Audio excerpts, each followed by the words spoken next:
A woman who was taken hostage from a kibbutz is sharing her story. Sapir Cohen was seen on a motorcycle with Hamas terrorists driving her away to Gaza. She was released after 55 days in captivity. Cohen is now speaking about her spiritual revelation. Wow. Fox 5's Sharon Crowley joins us live to share Cohen's story of survival. Sharon. Yeah, it's a very meaningful story. Sapir Cohen was 29 years old when terrorists came in and took her from her kibbutz, kidnapping her and her boyfriend. Her boyfriend is still hostage. She says she survived her captivity by leaning into her faith.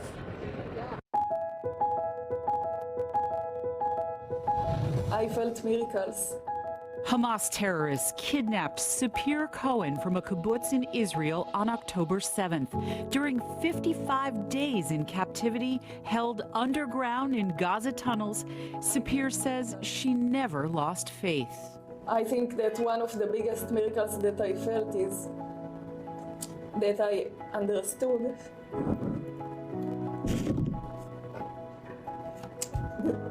that maybe I suppose to be in this place. 1 year ago, on October 7th, Sapir and her boyfriend Sasha heard explosions and gunfire. It was a rain of rockets.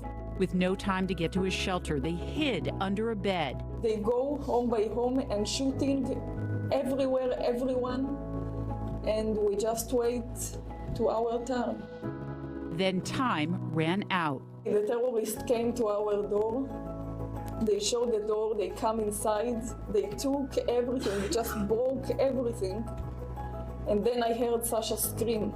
Hamas terrorists abducted Sapir, putting her on a motorcycle, and in this video, you see her face covered as two kidnappers drive her away at gunpoint into Gaza.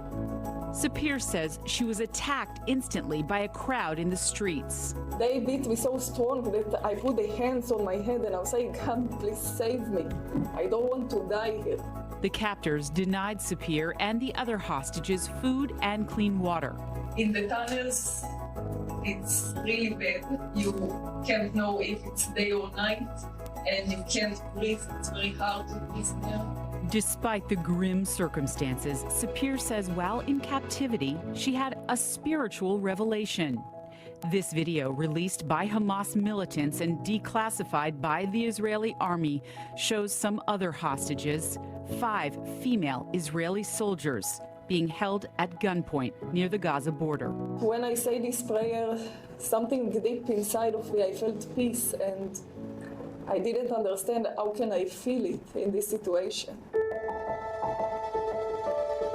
In the moment she decided to shift her attention from her own suffering to someone else, she saw another hostage, a 16-year-old girl who needed help. I want to save her, and I want to make her happy. From that moment that I decided to take this responsibility, I felt so powerful. 2 months after her kidnapping, Hamas released Sapir along with some of the other hostages as part of a ceasefire and prisoner exchange deal. Her boyfriend, Sasha, remains in captivity, along with as many as 100 others. I am so inspired by Sapir. She is heroic and angelic. Rabbi Ari Berman is president of Yeshiva University here in New York City. After Sapir's release, he invited her to speak to students at Yeshiva University's Stern College for Women. She did not grow up a person of faith, but found her faith and deepened it in the tunnels of Gaza. She prayed to God in captivity, thanking God for bringing her to this place. Sapir now shares her story with Jewish communities all over the world. Faith heals. And faith spreads hope. And that's what she did, and that's what faith stands for. Now her faith and her prayers are for the Israeli hostages who still haven't come home.